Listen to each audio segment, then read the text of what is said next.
Yeah. Start I thinking will suggest something here, and perhaps it's because of my lineage and what my ancestors endured and rose from in a world that did not appear to ever be on the verge of change. That somebody said it in here. Um, I think what is required in this moment is the kind of unsexy community organizing and connection that doesn't, you know, doesn't make great headlines.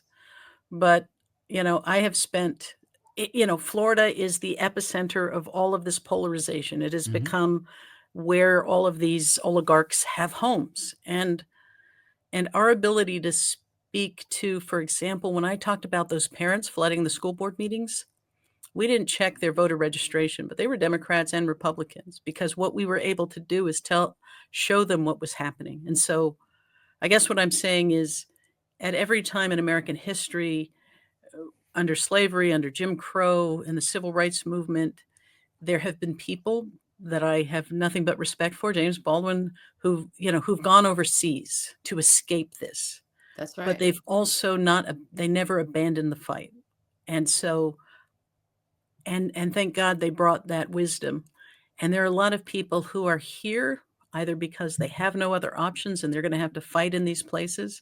And I want to send the message that right now, the die is not cast. There's a terrible future possibility ahead of us, but the die is not cast. And so the time may come when I say, yeah, let's break this thing apart.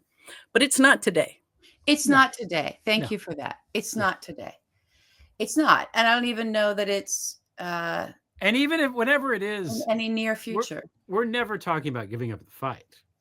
No. The only reason we would Yeah. break up is to make the fight more on our side, easier for us. So If that's all. if it's part of the fight. The Yeah. only reason to do that is if it is part of the fight. Going somewhere else is not going to help, by the way. There's nowhere else to go. I mean, although I have to say, all this tariff bullshit, I think, a month ago, I was convinced Polyev was going to win in Canada, and now I don't think so anymore. That's cool. I think the Canadians are like, fuck this noise. I think that's what I think. And I think that's Yeah. great. Well, this is what I mean. This is a gangster coming into your deli and saying, "Nice place you got here," same if anything happens to it, right? This is the Yeah. terror shakedown. And what did he get? He got exactly what Biden had already negotiated. But, it is all about the story they get to tell. Yeah, you know what? We really showed them who's boss. And so we've gotta we've gotta see. I've said it before, there's the mouse in front of the flashlight. You can look at the mouse or you can look at the shadow. And we gotta look at the mouse and understand what it is and not be so afraid of the shadow that it casts. And, it is a perilous time. People are gonna get hurt.